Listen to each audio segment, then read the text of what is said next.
Today we're going 10 questions deep with Evan Blum, the current owner of the notorious Central Warehouse building in Albany, New York. Evan Blum, how many warehouses do you own? 1, 2, 3, 4, 5, about 5 or 6. And when did Central Warehouse come onto your radar? Been on my radar since 2015. Is it true you bought it for $1? No, it was 1,000. Do you genuinely believe the building is in a state which can be repaired? Yes, definitely. What was appealing about it to you? The structure and the expansive space, the location, and what I could do with it. I want to do an art show up there once or twice a year.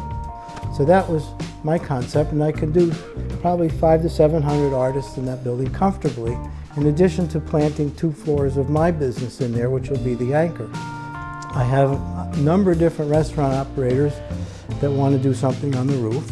Also, there's no one single place you can buy oversized pieces and art.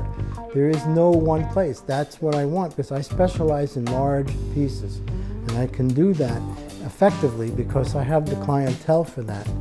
Do you really believe Albany, New York is the right place for that type of facility? Yes, wholeheartedly, without a doubt. You've got the Berkshires, you got Saratoga, you got the Adirondacks, you got the Hudson area.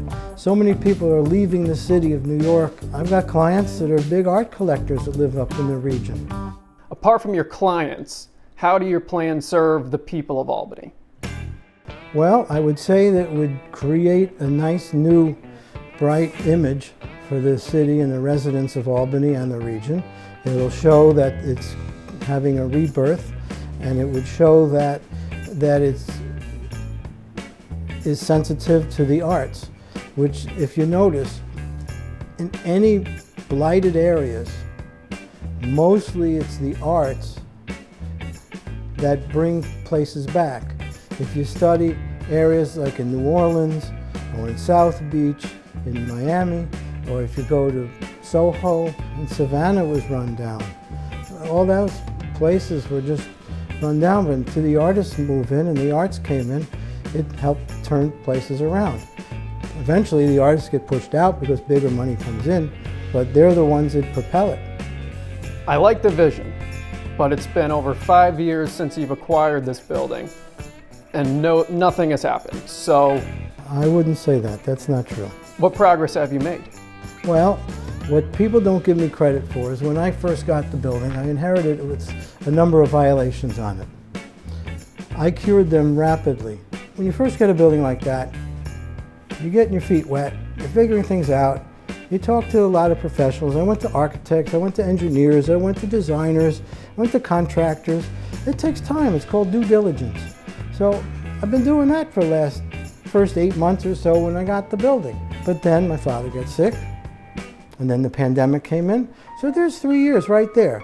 So 3 out of 5, I'm knocked out of the box. But what happened to all the people who owned it for 5 years and 10 years before me? What about them? Why aren't they being harassed? Why aren't they? Because no one wanted the building. All of a sudden it got valuable. Now they want it. Gee, what's wrong with this picture?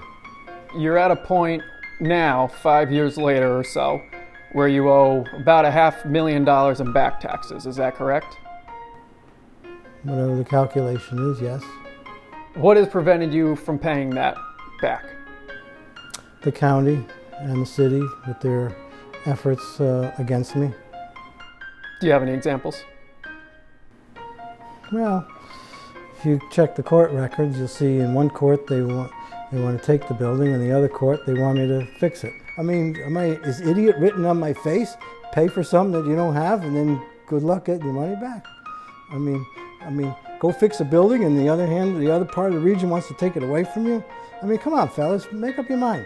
They have to stop harassing me and make up their mind and leave me alone. They want it fixed. I'll be more than happy to fix it. That's what I set out to do. I want to fix it. Leave me alone. I'll do it.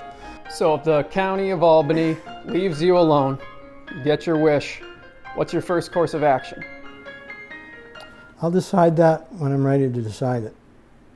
See, I think that's where people lose faith in you. No, is that you got a lot of guns and cameras facing me, and it's a little bit tough to just start talking so freely because I'm going to get shot down and criticized in anything I say or don't say. So it's a damned if you do, damned if you don't situation. You have a lot of opportunities here in the city. You have this warehouse. What is keeping you holding on to this property in Albany? I like it, I need it, I can't replace it, that kind of space. I've not seen anything of that size available anywhere. I have great ideas and plans for decorating the outside of that building that's going to look stupendous, and it's going to radically change the appearance of Albany and that building overnight. Just leave me alone, I'll take care of it. I got one last question. Where do you think upstate New York begins?